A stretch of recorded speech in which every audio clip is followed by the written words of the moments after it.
बड़े शहर के कोलाहल के बीच अर्जुन मेहरा एक अनुभवी जासूस के रूप में प्रसिद्ध था। उसकी तेज बुद्धि और न्याय के प्रति समर्पण ने उसे अपराधियों के लिए भय का प्रतीक बना दिया था। अपनी पत्नी रिया, जो एक निडर पत्रकार थी, और बेटे आदित्य, जो तकनीकी मामलों में निपुण था, के साथ उसका जीवन संतुलित और सुखद था। एक शाम, जब अर्जुन अपने कार्यालय में आगामी मामलों की समीक्षा कर रहा था, उसका फोन बजा। स्क्रीन पर अज्ञात नंबर चमक रहा था। फोन उठाने पर एक गहरी, रहस्यमयी आवाज ने कहा, यदि तुम सच्चाई जानना चाहते हो तो पुराने गोदाम में आओ। कॉल कट गई और अर्जुन के मन में सवालों का तूफान उठ खड़ा हुआ। अर्जुन ने तुरंत अपने पुराने मित्र और पुलिस अधिकारी विक्रम सिंह से संपर्क किया। विक्रम ने सुझाव दिया कि यह एक जाल भी हो सकता है, लेकिन अर्जुन की जिज्ञासा उसे रोक नहीं सकी। वह पुराने गोदाम की ओर रवाना हुआ, जहां उसे एक लिफाफा मिला। लिफाफे में कुछ पुरानी तस्वीरें और एक नोट था। यह सिर्फ शुरुआत है। तस्वीरों में कुछ अज्ञात चेहरे और स्थान थे, जो अर्जुन के लिए पहेली समान थे। उसने रिया और आदित्य के साथ मिलकर इन सुरागों की जांच शुरू की।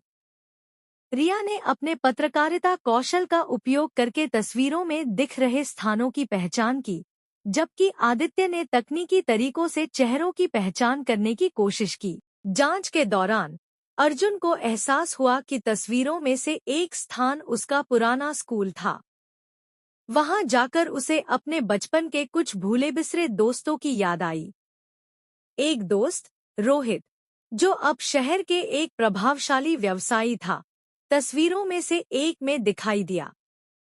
अर्जुन ने रोहित से मिलने का निर्णय लिया, लेकिन रोहित ने इस मामले में कोई जानकारी होने से इनकार किया। इस बीच विक्रम ने सूचित किया कि शहर में एक नए अपराध सिंडिकेट की गतिविधियां बढ़ रही हैं, जिसका नेतृत्व शैडो नामक एक रहस्यमयी व्यक्ति कर रहा है। अर्जुन को शक हुआ कि यह गुमनाम कॉल और सुराग शैडो से जुड़े हो सकते हैं। जैसे जैसे अर्जुन जांच में गहराई तक जाता गया, उसके परिवार पर खतरा बढ़ता गया। एक रात रिया को एक धमकी भरा संदेश मिला, यदि अर्जुन नहीं रुका तो परिणाम भुगतने के लिए तैयार रहो। अर्जुन ने अपने परिवार की सुरक्षा के लिए विक्रम की मदद ली और उन्हें सुरक्षित स्थान पर भेजा।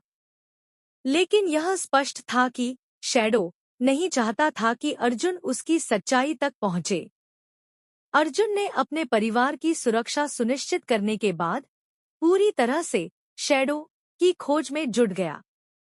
उसने शहर के अंधेरे कोनों में जाकर जानकारी एकत्रित की, पुराने संपर्कों से मिला और धीरे धीरे एक बड़ी साजिश का पर्दाफाश किया। उसे पता चला कि शैडो सिर्फ एक व्यक्ति नहीं, बल्कि एक पूरे अपराध सिंडिकेट का नाम था, जो शहर में अवैध गतिविधियों का संचालन कर रहा था।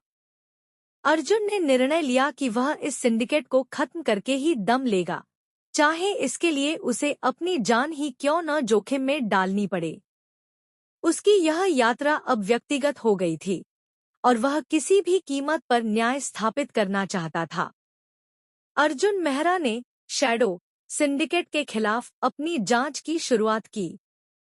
उसने शहर के अंधेरे कोनों में अपने पुराने संपर्कों से मिलना शुरू किया, जो अपराध जगत की गतिविधियों से वाकिफ थे। इनमें से एक, रघु, जो कभी एक छोटा-मोटा अपराधी था, अब एक चाय की दुकान चलाता था। रघु ने बताया कि हाल ही में शहर में नए चेहरे दिखाई दे रहे हैं, जो बड़ी योजनाओं की चर्चा करते हैं। उसने यह भी संकेत दिया कि एक विशेष गोदाम में रात के समय संदिग्ध गतिविधियां होती हैं। अर्जुन ने विक्रम सिंह के साथ मिलकर उस गोदाम की निगरानी शुरू की। रात के अंधेरे में उन्होंने देखा कि वहां ट्रकों का आना जाना लगा रहता है और भारी मात्रा में सामान लाया और ले जाया जा रहा है। एक रात उन्होंने गोदाम में घुसपैठ करने का निर्णय लिया। अंदर उन्होंने अवैध हथियारों और नकली मुद्रा का बड़ा जखीरा पाया। यह स्पष्ट था कि शैडो सिंडिकेट शहर में अवैध गतिविधियों का संचालन कर रहा था। जैसे ही अर्जुन और विक्रम गोदाम से सबूत इकट्ठा कर रहे थे, अचानक कुछ हथियारबंद लोग वहां आ पहुंचे। एक तीव्र संघर्ष छिड़ गया। अर्जुन और विक्रम ने अपनी कुशलता से उनका मुकाबला किया, लेकिन संख्या में कम होने के कारण उन्हें पीछे हटना पड़ा। हालांकि वे कुछ महत्वपूर्ण दस्तावेज और एक लैपटॉप लेने में सफल रहे, जो सिंडिकेट की गतिविधियों का पर्दाफाश कर सकते थे। आदित्य ने अपने तकनीकी कौशल का उपयोग करके लैपटॉप को हैक किया। उसमें कई एन्क्रिप्टेड फाइलें थीं, जो सिंडिकेट के सदस्यों और उनकी योजनाओं के बारे में जानकारी प्रदान कर सकती थी। आदित्य ने रात दिन मेहनत करके इन फाइलों को डिक्रिप्ट किया और पाया कि सिंडिकेट शहर में एक बड़े आतंकी हमले की योजना बना रहा है। यह जानकारी अर्जुन के लिए चौंकाने वाली थी, क्योंकि यह हजारों निर्दोष लोगों की जान जोखिम में डाल सकती थी। अब अर्जुन और विक्रम के पास समय कम था। उन्होंने तुरंत उच्च अधिकारियों को सूचित किया और शहर में सुरक्षा बढ़ाने के उपाय किए। साथ ही उन्होंने सिंडिकेट के ठिकानों पर छापेमारी शुरू की, जिससे कई सदस्यों को गिरफ्तार किया गया। हालांकि शैडो का मुखिया अभी भी पकड़ से बाहर था। अर्जुन ने संकल्प लिया कि वह किसी भी कीमत पर इस हमले को रोककर शैडो को न्याय के कटघरे में लाएगा। अर्जुन मेहरा की शैडो सिंडिकेट के खिलाफ जांच गहराती जा रही थी, जिससे सिंडिकेट के प्रमुख सदस्य चिंतित हो उठे थे। उन्होंने अर्जुन को रोकने के लिए उसके सबसे कमजोर पक्ष, उसके परिवार, को निशाना बनाने का निर्णय लिया। एक रात जब रिया अपने समाचार कार्यालय से लौट रही थी, उसकी कार का पीछा एक काले रंग की वैन ने किया। रिया ने तुरंत स्थिति की गंभीरता को समझा और अपनी गाड़ी की गति बढ़ा दी। उसने अर्जुन को फोन किया, लेकिन सिग्नल की समस्या के कारण संपर्क नहीं हो सका। आखिरकार उसने एक भीड़-भाड़ वाले बाजार में गाड़ी रोककर भीड़ में छिपने का प्रयास किया, जिससे उसका पीछा कर रहे लोग उसे खोज न सके। उधर आदित्य को एक अनजान नंबर से कॉल आया। कॉलर ने धमकी भरे लहजे में कहा, अगर तुम्हारे पिता नहीं रुके तो अगला निशाना तुम होगे। आदित्य ने तुरंत इस बात की सूचना अर्जुन को दी। अर्जुन समझ गया कि शैडो अब उसके परिवार को नुकसान पहुंचाने की कोशिश में है। इन घटनाओं के बाद रिया ने निर्णय लिया कि वह सिर्फ एक दर्शक बनकर नहीं रहेगी। एक पत्रकार होने के नाते उसके पास जानकारी एकत्रित करने और लोगों से संपर्क करने की क्षमता थी। उसने अपने सूत्रों के माध्यम से शैडो सिंडिकेट के बारे में जानकारी जुटानी शुरू की। उसने पाया कि सिंडिकेट के कई सदस्य शहर के प्रतिष्ठित व्यक्तियों के साथ जुड़े हुए हैं, जो उनकी गतिविधियों को छिपाने में मदद करते हैं। रिया ने इन सबूतों को सार्वजनिक करने का निर्णय लिया, ताकि जनता को सिंडिकेट की सच्चाई का पता चल सके। उसने एक विस्तृत रिपोर्ट तैयार की और इसे अपने समाचार चैनल पर प्रसारित किया। इससे शहर में हलचल मच गई और लोग शैडो के खिलाफ आवाज उठाने लगे। आदित्य, जो तकनीकी मामलों में निपुण था, ने अपने कौशल का उपयोग करके सिंडिकेट की गतिविधियों पर नजर रखना शुरू किया। उसने सिंडिकेट के सदस्यों के फोन हैक किए और उनकी बातचीत रिकॉर्ड की। इन रिकॉर्डिंग्स से उसे कई महत्वपूर्ण जानकारियां मिली, जैसे कि उनके अगले कदम और उनके ठिकाने।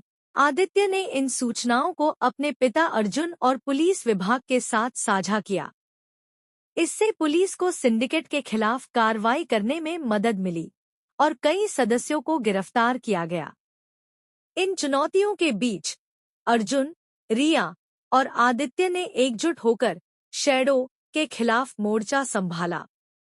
उनकी एकता और साहस ने उन्हें मजबूत बनाया और वे एक दूसरे का समर्थन करते रहे। उन्होंने समझ लिया था कि केवल एक साथ मिलकर ही वे इस खतरे का सामना कर सकते हैं। अर्जुन और विक्रम ने आदित्य और रिया की सहायता से शैडो के एक बड़े ठिकाने पर छापा मारा।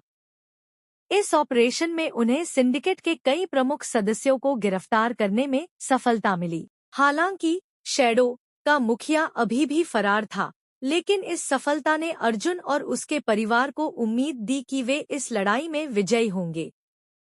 शैडो सिंडिकेट के खिलाफ निर्णायक सबूत जुटाने के लिए अर्जुन मेहरा और विक्रम सिंह ने एक साहसी मिशन की योजना बनाई। उनकी जानकारी के अनुसार सिंडिकेट का मुख्यालय शहर के बाहरी इलाके में एक परित्यक्त फैक्ट्री में स्थित था। यहाँ से वे अपनी अवैध गतिविधियों का संचालन करते थे। मिशन की सफलता के लिए उन्होंने एक विस्तृत रणनीति बनाई, जिसमें फैक्ट्री की निगरानी, सुरक्षा व्यवस्था का अध्ययन और अंदर घुसने के संभावित मार्ग शामिल थे। उन्होंने तय किया कि रात के अंधेरे में, जब सुरक्षा कर्मियों की सतर्कता कम हो, वे अंदर प्रवेश करेंगे। निर्धारित रात को अर्जुन और विक्रम ने अपने उपकरणों के साथ फैक्ट्री की ओर प्रस्थान किया। उन्होंने काले कपड़े पहने, जिससे वे अंधेरे में आसानी से छिप सकें। फैक्ट्री के पास पहुंचकर उन्होंने देखा कि मुख्य द्वार पर 2 सुरक्षा गार्ड तैनात थे। उन्होंने पीछे के एक टूटी हुई खिड़की से अंदर प्रवेश करने का निर्णय लिया। अंदर घुसते ही उन्होंने देखा कि फैक्ट्री में कई कमरे थे, जिनमें से कुछ में रोशनी जल रही थी। उन्होंने धीरे धीरे आगे बढ़ते हुए एक कमरे में झांका, जहां कुछ लोग नकली मुद्रा छापने में व्यस्त थे। यह देखकर उन्हें यकीन हो गया कि वे सही जगह पर हैं। अर्जुन और विक्रम ने फैक्ट्री के कार्यालय क्षेत्र की ओर रुख किया, जहां उन्हें महत्वपूर्ण दस्तावेज मिलने की संभावना थी। एक कमरे में उन्होंने एक तिजोरी देखी। विक्रम ने अपने उपकरणों का उपयोग करके तिजोरी को खोला। अंदर उन्हें कई फाइलें मिली, जिनमें सिंडिकेट के लेनदेन, सदस्यों की सूची और आगामी योजनाओं की जानकारी थी। उन्होंने जल्दी से इन दस्तावेजों की तस्वीरें ली। जैसे ही वे दस्तावेजों को संकलित कर रहे थे, अचानक एक सुरक्षा गार्ड ने उन्हें देख लिया और अलार्म बजा दिया। पूरी फैक्ट्री में हड़कंप मच गया। अर्जुन और विक्रम ने तुरंत अपनी पोजीशन संभाली और बाहर निकलने का रास्ता खोजने लगे। लेकिन मुख्य द्वार पर अब भारी सुरक्षा थी। उन्होंने फैक्ट्री की छत की ओर जाने का निर्णय लिया, जहां से वे बाहर कूद सकते थे। छत पर पहुंचकर उन्होंने नीचे कूदकर फैक्ट्री से सुरक्षित दूरी बना ली। उन्होंने तुरंत रिया और आदित्य को सूचित किया और सुरक्षित स्थान पर मिले। आदित्य ने दस्तावेजों का विश्लेषण किया और पाया कि सिंडिकेट एक बड़े आतंकी हमले की योजना बना रहा है। उन्होंने तुरंत उच्च अधिकारियों को सूचित किया, जिससे समय रहते सुरक्षा बलों ने आवश्यक कदम उठाए और शहर को एक बड़े खतरे से बचाया।